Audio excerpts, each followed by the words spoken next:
Van Dyke Show.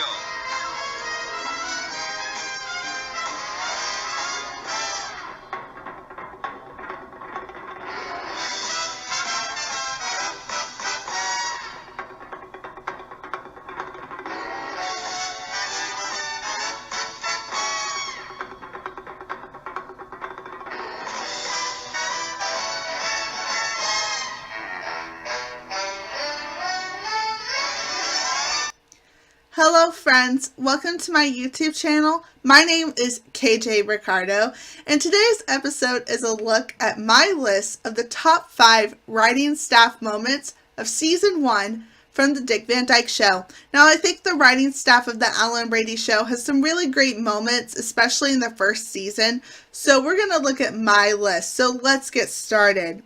Number 5 is the return of Happy Spangler.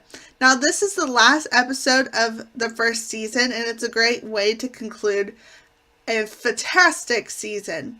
And so Happy Spangler is Rob's former boss. Rob feels that he should give back to his boss in a way, and so he has Happy join the writing staff of the Alan Brady Show. Everything's going okay, but Happy's comedy isn't working very well with the dynamic between Rob, Buddy, and Sally. Buddy and Sally tell Rob about how they feel, how it's not really working out with Happy. And so Rob has to tell his former boss how his writing team feels. And so they share a conversation about comedy and how Happy feels that slapstick comedy doesn't really work anymore. Rob takes this and puts it into a comedy sketch, and he acts it out for the writing staff. He shows how slapstick comedy can still work, and it's a great scene, so check it out. Today's modern-day comedian comes out in front of his audience with a relaxed manner and approaches them intellectually with a stool or a chair and talks to them in a relaxed manner.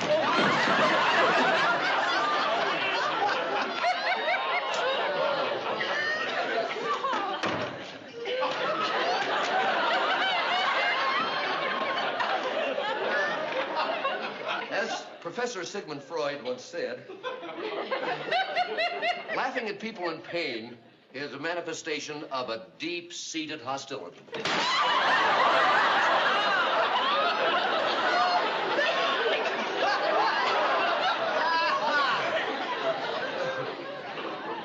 But people...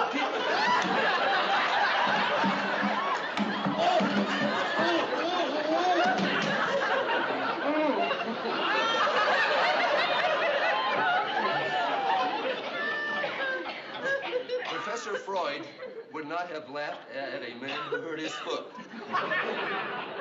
Thank goodness we have reached a point in our civilization today where we no longer laugh at people destroying themselves.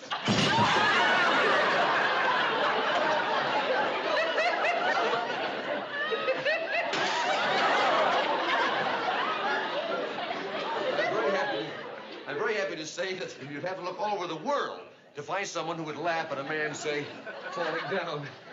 Oh, no!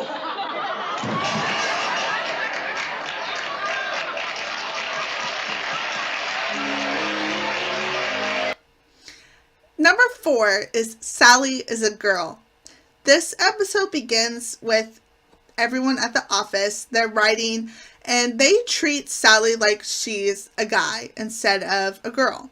They even make plans for a poker game, and Mel, the producer of the Alan Brady Show, asks if there's going to be a girl there, and they say no, even though Sally will be there. Rob goes home and talks to Laura, and she says that he really needs to start treating Sally like she's a woman, because she is a woman. So the next day, Rob pulls out the chair for her, doesn't have her lift heavy things. They even set her up with a man and everything.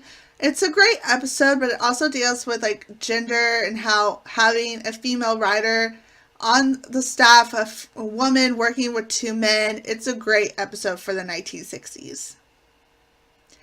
Number 3 is Who Owes Who What. Now this is another great episode focusing on a comedy sketch. Rob thinks that Buddy owes him money, and Buddy thinks that Rob owes him money. Rob goes home and talks to Laura, and she thinks that he won't be able to confront Buddy about how he feels, that he's too shy about it, and Rob becomes fixated on this. And so he turns it into a comedy sketch. It's an old vaudeville act about who owes who what with money. It doesn't work very well. Mel Cooley, the producer of the Alan Brady Show, doesn't like it. But the best thing about the episode is how the comedy sketch that they wrote turns out to be, like, it comes true with the scene where they are trying to figure out their money and who owes who what. It's a great, great scene. Number 2 is the Meershatz Pipe. Now, this episode begins with the writing staff trying to write out a scene, and they're struggling. So it's a great scene to show the writing process and how hard it can be. Here it is. Over, music fades, and Alan says, good night, folks. And remember, if you ever find yourself in hot water, take a bath. Good. Good, I like it. Good. Oh, wait a minute. What? We can't do it. Why? Did it last week. Oh, yeah, that's where I heard it. Look, let's forget the joke and have Alan come out and sing a lullaby. A lullaby? What's the matter with lullabies? Well, lullabies are fine, but they put me to sleep and the show's too long now. Well, we'll cut down some of the comedy spots. Cut down the comedy? Are you out of your mind? Cut the comedy? Look at this, these jokes are gold. Not gold, lead. I read them. You read them, but you don't listen to what you're reading. You gotta listen, you gotta hear like Alan would say it there. Look at this one. Calling car 32, calling car 32. Wipe off your windshield, somebody is stealing your radiator cap. That's beautiful. How can you cut jokes like this? Easy. You're just sore because I wrote the spot. Oh, what kind of... So that's a great scene focusing on the writing process. But Buddy shows that he received a pipe from Alan Brady for his work or something, and Rob feels left out. He feels jealous because he's the head writer of the Alan Brady Show. Why didn't he get a pipe? He becomes obsessed with this pipe. He goes home and he actually gets sick. He's sick, and Laura makes him stay home from work, even though he tries to do everything he can to go to work. He feels that they need him at the office, but later on, Buddy and Sally make it known to Rob that they don't really need him to write a script. And so it's a great episode focusing on the writing staff and just writing for a television show in general. So it's a great episode. But my number 1 pick is The Curious Thing About Women. This is a great episode. This was my number 1 pick from last week too, so I really love this episode. But Laura keeps opening up Rob's mail. He's fed up with it and he takes it to the office with him. He decides to have the show kind of center on the idea of a woman opening up her husband's mail. The scene where they are acting out the sketch and writing as they're going is so great. Here's a clip. Hey, I know where we can go with it. We can do a comedy sketch about feminine curiosity. That's good. That's good. Alan could say something like, curiosity may have killed a cat, but it keeps you women alive. Yeah. And then Laura says, oh, yeah? Well, we women are no more curious than you men. Now, Alan challenges her, see? And he says, all right. Laura says, watch me now. I'll never open anything of yours again. Yeah, and later a letter comes, see? And she's tempted to open it. Yeah. No. No. Why? Not a letter, a mysterious package addressed to her husband. Of course, a package. Yeah. Hey, I got it. Don't anybody move. What? Now, you moved. I forgot it.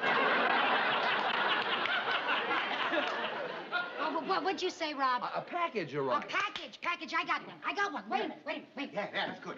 Okay, that's it. Yeah. Right? Laura puts it aside. She tries to ignore it. She tries to go about her housework, but she always ends up hanging around the package. Yeah, oh, boy, that could be funny. Huh? Good? All right. The package arrived. Right. Do the bit. A package for Mr. Alan Brady. Yeah. And she says, oh, a package for my husband. Gee whiz, I'll just put it right here. I'm gonna open it. Good. No, I can't open it. I'll just put it down here and leave it till he gets home. I'm gonna open it. No, I can't. And she puts it down and tries to leave it alone. She goes about her business, dusting the furniture. And it keeps drawing her back like a magnet. Oh.